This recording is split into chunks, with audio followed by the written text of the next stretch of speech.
Good morning friends, मैं doctor VK Mishra from gastro liver hospital Swaroopnagar Kanpur. At the outset एक request, ये scientific channel है, ये साइंटिफिक डेलिब्रेशन है। मैं आपसे रिक्वेस्ट करूंगा कि इस चैनल को सब्सक्राइब करें और इस वीडियो को शेयर करें ताकि ये जानकारी ज्यादा से ज्यादा लोगों तक भेजी जा सके। आज मैं पेप्टिक अल्सर की डिफरेंशियल डायग्नोसिस के बारे में बात करूंगा। मेरा मतलब है कि जब पेप्टिक अल्सर हम सस्पेक्ट करते हैं तो ऐसा नहीं है कि आप आए और आपने कुछ अपने सिम्टम्स और प्रॉब्लम्स बताई और मैं तुरंत ही पहचान जाऊं कि आपको पेप्टिक अल्सर जैसी बीमारी है। बहुत सारी दूसरी बीमारियां हैं जो कभी कभी पेप्टिक अल्सर जैसा बिहेव करती हैं या उसकी शक्ल में आ जाती हैं। तो जहां तक डायग्नोसिस का सवाल है पेप्टिक अल्सर की, it is always not straight forward on clinical grounds. मैं नहीं कह सकता कि आपने मुझे सिम्टम्स बताए और मैं डायरेक्टली कह पाऊं कि नहीं आपको तो पेप्टिक अल्सर है। ऐसे ही बहुत सारी जो प्रॉब्लम्स हैं जो दूसरी होती हैं उनके लक्षण ऑलमोस्ट पेप्टिक अल्सर जैसे होते हैं जो हमेशा डायग्नोसिस में एक प्रॉब्लम क्रिएट करते हैं। बट अगर हम ध्यान से सिम्टम्स को प्रोव करें, अगर ध्यान से सिम्टम्स को देखें, उनके लक्षणों को देखें तो बाय एंड लार्ज जो डायग्नोसिस है उसे क्लियर किया जा सकता है। नाउ आज मैं बात करूंगा उन सब अलग अलग बीमारियों के बारे में जो पेप्टिक अल्सर से कंफ्यूज करती हैं। नंबर 1 पर आती है एक्यूट कोलिसिस्टाइटिस और बिलियरी कॉलिक। ये बेसिकली गॉल ब्लैडर का पेन है। जो गॉल ब्लैडर से दर्द आता है वो डोमिनेंटली 90% टाइम्स गॉल ब्लैडर में स्टोन के चलते आता है। ये वास्तव में अटैक के रूप में आएगा। जो अटैक आएगा वो मोस्टली नाइट में आएगा और ये जो अटैक आएगा इतना तेज आएगा कि आपको बिल्कुल अनबियरेबल पेन हो जाएगा जो नाभि से ऊपर के एपिगेस्टियम या इस एरिया में होगा। ये आपकी बर्दाश्त के बाहर होगा। साइंस ऐसा मानती है कि ऑलमोस्ट 70% लोगों को इस अटैक के लिए मिडिल ऑफ द नाइट में हॉस्पिटल जाना पड़ता है, इंजेक्शंस लगवाना पड़ता है, बिकॉज़ पेन जो है ना इज अनबियरेबल नेचर का हो जाता है। नाउ जहां तक गॉल ब्लैडर स्टोन्स का सवाल है या कोलिसिस्टाइटिस का सवाल है या बिलियरी कॉलिक का सवाल है, ये मोस्ट कॉमन है फीमेल्स में, ये ओबेसिटी के साथ कॉमन है, ये मिडिल एजेड फीमेल्स में ज्यादा कॉमन है। साइंस ऐसा मानती है कि अगर आपकी फैमिली हिस्ट्री है गॉल ब्लैडर स्टोन्स की तो आपको गॉल ब्लैडर स्टोन होने की संभावना ज्यादा है। ये बात सही है कि अगर हम इंडिया को देखें तो जो नॉर्थ इंडिया है, जो उत्तर प्रदेश है, बिहार है, दिल्ली है, जो नॉर्थ इंडिया का जो पोर्शन है इसमें somehow gall bladder stones in comparison to south India काफी ज्यादा है। नाउ कभी कभी ये जो पेन है वो इतना तेज होता है कि आप कंफ्यूज हो जाते हैं कि ये पेन पेप्टिक अल्सर का है या पेन है हार्ट अटैक का है, क्योंकि इसकी तेजी इतनी ज्यादा होती है कि कभी कभी हार्ट अटैक से भी कंफ्यूज हो जाता है। और पेप्टिक अल्सर का जहां तक सवाल है, अगर पेप्टिक अल्सर बर्स्ट हो गया, आपकी इंटेस्टाइन में छेद हो गया तो उसकी जो सीवियरिटी पेन की होती है वो कभी कभी गॉल ब्लैडर के स्टोन से कंफ्यूज होती है। लेकिन एक सिंपल टेस्ट, एक अल्ट्रासाउंड करने से आपकी जो डायग्नोसिस है वो क्लियर हो जाती है एंड आप डिफरेंशिएट कर पाते हैं। The next in line is the acute gastritis. जो एक्यूट गैस्ट्राइटिस है वास्तव में जो खाने की थैली है, स्टमक है, इसकी लाइनिंग की स्वेलिंग, इन्फ्लेमेशन या इन्फेक्शन के लिए कहा जाता है। ये दो तरह की होती है, एक एक्यूट होती है जो सडन ऑनसेट है, एक क्रोनिक होती है जो धीरे धीरे होती है। जो एक्यूट गैस्ट्राइटिस होती है जो सडन ऑनसेट होती है वो कभी कभी पेप्टिक अल्सर जैसा बिहेव करती है। ये अचानक ही हो जाती है, लेकिन अगर आप ध्यान से हिस्ट्री को देखें तो आपको पता लगेगा कि कुछ ना कुछ प्रेसिपिटेटिंग फैक्टर हैं। जैसे कोई लगातार पेन किलर खाता चला जा रहा है तो उसकी गैस्ट्राइटिस हो सकती है। अगर आप बिंज ड्रिंकिंग कर रहे हैं, लगातार ज्यादा मात्रा में अल्कोहल ले रहे हैं तो आपको इसको होने की संभावना है। आपको और कोई दूसरे मेडिकेशन ले रहे हैं तो उससे भी इस तरह की चीज होने की संभावना या गैस्ट्राइटिस होने की संभावना होती है। कभी कभार हेलिकोबैक्टर जैसा इंफेक्शन वो भी आपको जो एक्यूट गैस्ट्राइटिस है जैसा प्रेजेंट कर सकता है। बाय एंड लार्ज इन पेशेंट्स में अगर आप ध्यान से देखें तो ऐसा नहीं होता है कि इनको लंबे समय से एसिडिटी की प्रॉब्लम हो। लंबे समय से एसिडिटी की प्रॉब्लम यूजुअली नहीं होती है क्योंकि ये जो प्रॉब्लम है ये बिल्कुल सडन ऑनसेट है। अगर फिर भी कंफ्यूजन है कि आपको गैस्ट्राइटिस है कि आपको अल्सर की बीमारी है या पेप्टिक अल्सर है तो एक एंडोस्कोपी की जांच की जरूरत है और एक प्लेन एंडोस्कोपी इनको इमीडिएटली डिफरेंशिएट कर देती है। Now next in line is the acute coronary syndrome. इसे आपको समझने की जरूरत है। जहां तक कोरोनरी सिंड्रोम का सवाल है यह हमेशा अटैक में आएगा। यह अचानक ही अटैक आ जाएगा और अटैक होगा तो सीवियर पेन होगा जो यूजुअली होता तो मिड चेस्ट में है, ये आई मीन प्रीकॉर्डियल एरिया में हो सकता है, बट कभी कभी ये एपिगेस्ट्रिक एरिया में भी हो सकता है। ये जो पेन है ये अनबियरेबल होगा।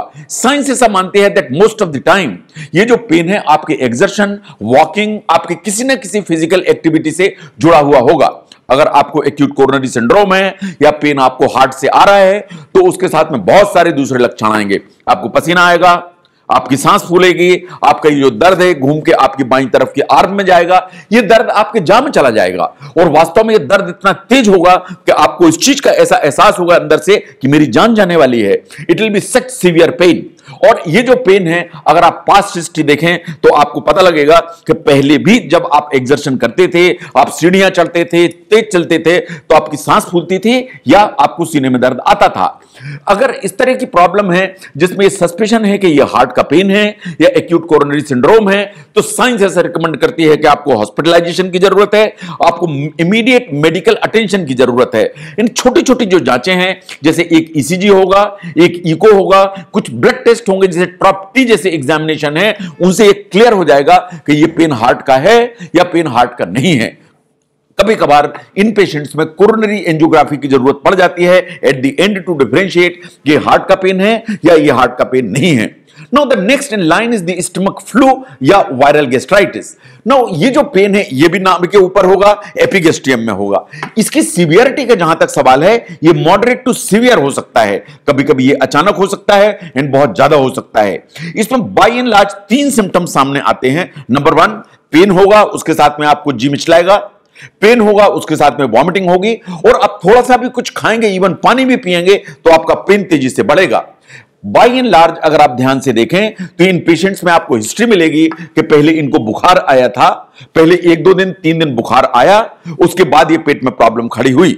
ये भी हो सकता है कि जब फीवर आया था और वॉमिटिंग हुई थी उसके साथ में लूज मोशंस भी हुए थे। बाय एंड लार्ज ये पूरी की पूरी प्रॉब्लम वायरल नेचर की है। साइंस ऐसा मानती है कि चूंकि वायरल नेचर की है तो ये over a period of time अपने आप ही धीरे धीरे धीरे सबसाइड हो जाती है, but at times it may take a little longer time.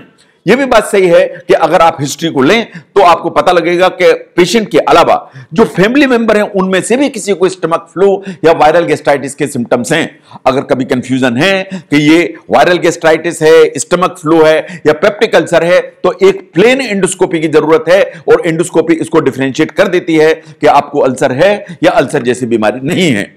Now the next in line is the pancreatitis. Pancreatitis is a serious disease. Pancreatitis वास्तव में जो पेनक्रियाज होता है पेट के अंदर, जिसे अग्नाशय भी कहते हैं, उसके इन्फेक्शन और उसके इन्फ्लेमेशन को कहते हैं। 90% टाइम्स जो अटैक आता है पेनक्रेटाइटिस का वो 2 ही कारणों से आता है। या तो गॉलब्लैडर में स्टोन है उसके चलते अटैक आ जाएगा, या अल्कोहल का इंटेक ज्यादा है, रेगुलर है, लंबे समय से है, तो आपको अल्कोहलिक पेनक्रेटाइटिस का अटैक आ जाएगा। जो अटैक है वो अचानक आता है, पेन बहुत तेज होता है, पेन अनबियरेबल होता है, पेन इस लोकेशन में होता है, और 90% टाइम्स इसके साथ में वॉमिटिंग भी हो जाती है एंड पेन यहां से पीछे रेडिएट होता है। तो अगर आपका दर्द यहां से पीछे आपकी रीढ़ की हड्डी में जा रहा है और उसके साथ वॉमिटिंग भी हो रही है तो पेनक्रेटाइटिस हमेशा क्वेश्चन में आ जाती है। If that is so you need to watch into कि आपको गॉलब्लैडर स्टोन तो नहीं है और ऐसा तो नहीं है कि आप लंबे समय से अल्कोहल का इंटेक करते चले जा रहे हैं।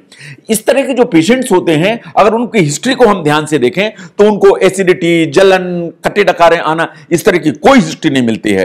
बट पेनक्रेटाइटिस इतनी सीरियस बीमारी है, इतना तेज दर्द होता है, इतने दूसरे सिम्टम्स आते हैं दैट 90% पेशेंट्स को हॉस्पिटल में एडमिशन की जरूरत पड़ती है। छोटे छोटे ब्लड टेस्ट जैसे अमाइलेज, लाइपेज और एक अल्ट्रासाउंड कराने से यू कैन इजीली डिफरेंशिएट कि ये पेनक्रेटाइटिस है या कि ये पेप्टिक अल्सर है। तो इसको लिए बहुत ज्यादा हेवी टेस्ट की जरूरत नहीं पड़ती है। Now, next in line is the non-ulcer dyspepsia, जिसे हम फंक्शनल डिस्पेप्सिया कहते हैं। वास्तव में इसमें जो नाभि के ऊपर का हिस्सा है इसमें क्रॉनिक परसिस्टेंट एपिगेस्ट्रिक पेन होता है। दिस इज द एरिया जहां आपको लगातार दर्द होता रहेगा ऑफ द क्रॉनिक नेचर। ये जो दर्द है इसके साथ में आपको बर्निंग सेंसेशन आएगा, इसके साथ आपको एक पेन के अलावा फुलनेस की फीलिंग आएगी। जब पूरे एग्जामिनेशंस किए जाते हैं, ऑल इन्वेस्टिगेशंस किए जाते हैं, तो साइंटिफिकली आपको कोई भी ऑर्गेनिक डिजीज नहीं मिलती है। इन सभी जांचें वास्तव में नॉर्मल आती हैं। जहां तक फंक्शनल डिस्पेप्सिया का सवाल है तो यह आपके सामने दो स्वरूप में आ सकता है। नंबर 1, यह आपको दर्द लेके आ सकता है जिसको कहते हैं अल्सर लाइक डिस्पेप्सिया, जिसमें अल्सर ऑलमोस्ट वैसा ही जो पेन है वो ऑलमोस्ट वैसा ही होता है जैसा कि अल्सर में पेन होता है। द सेकंड वेराइटी इज कि इसमें आपको पोस्ट प्रेंडियल ब्लोटिंग या बहुत हैवीनेस, बहुत तनाव, इस तरह की फीलिंग आती है। But all investigations in non ulcer dyspepsia या फंक्शनल डिस्पेप्सिया नॉर्मल आते हैं। साइंटिफिकली अगर आपके सिम्टम्स क्रॉनिक हैं, आपकी जो सिम्टम्स हैं वो परसिस्टेंट हैं, इन आपको लगातार सिम्टम चलते चले जाते हैं, तो साइंस ऐसा मानती है कि आपको एक एंडोस्कोपी और एक अल्ट्रासाउंड बेस्ड टेस्ट के रूप में कराना चाहिए, सो दैट कोई ऑर्गेनिक अगर डिजीज है तो उसको अलग किया जा सके या डिफरेंशिएट किया जा सके। Now the next in line is the Crohn's disease. Crohn's disease वास्तव में इन्फ्लेमेटरी बाउल डिजीज है। जो क्रॉन्स डिजीज है मुंह से लेके लेटिन के रास्ते तक, यानी पूरी की पूरी आंत में कहीं भी हो सकती है। ये मुंह के अंदर भी इसमें घाव उतर सकते हैं, इन लेटिन के रास्ते में भी घाव उतर सकते हैं। बट साइंस ऐसा मानती है कि आइसोलेटेड अल्सर होना क्रॉन्स डिजीज में इन दी स्टमक या खाने की थैली या duodenum is not very common. It is quite uncommon कि ये ड्यूडनल अल्सर जैसा प्रेजेंट कर जाए, लेकिन ऐसा नहीं है कि ऐसा नहीं होता है। इट इज क्वाइट पॉसिबल कि आपका जो ड्यूडनल अल्सर है या गैस्ट्रिक अल्सर है वो वास्तव में क्रॉन्स डिजीज का हिस्सा हो। जैसा मैंने पहले भी कहा कि ये वास्तव में इन्फ्लेमेटरी बाउल डिजीज है। अगर आप ध्यान से देखेंगे तो इस दर्द के अलावा इसमें बाकी भी सिम्टम्स आएंगे। डायरिया आएगा, अल्टरनेट डायरिया, कॉन्स्टिपेशन आएगा, आपको लेटरिन में ब्लड आ सकता है, आपको लेटरिन में सफेद आंव या म्यूकस आ सकता है। इसके अलावा कभी कभी आंत में रुकावट के सिम्टम्स आने लगते हैं जिसे कहते हैं सब acute intestinal obstruction.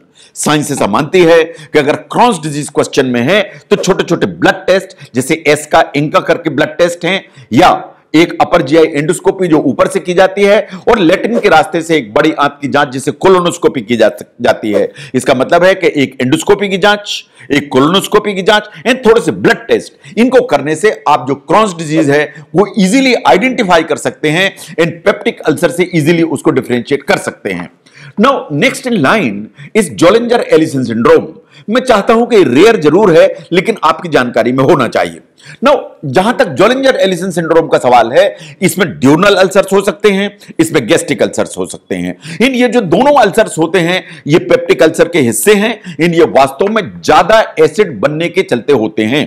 जोलिंजर Ellison syndrome वास्तव में वो बीमारी है जिसमें एसिड का जो प्रोडक्शन है वो नॉर्मल से काफी ज्यादा हो जाता है, और चूंकि काफी ज्यादा हो जाता है तो स्टमक की एंड ड्यूडेनम की जो लाइनिंग है उसमें वास्तव में अल्सर्स डेवलप हो जाते हैं। नाउ अगर पेशेंट को या आपको यहां पर दर्द है, एसिडिटी की प्रॉब्लम है, इन ये सस्पिशन है पेप्टिक अल्सर का, और उसके साथ में कुछ और भी जो है ना सिम्टम्स आ रहे हैं जैसे किडनी में स्टोन्स हैं, अगर आपको बार बार डायरिया हो रहा है वाटरी नेचर का, इन आपको मेल एब्जॉर्प्शन के फीचर आ रहे हैं जिसमें आपका वेट भी लगातार कम होता चला जा रहा है डायरिया के साथ में, तो जोलिंजर एलिसन सिंड्रोम हमेशा क्वेश्चन में आ जाता है।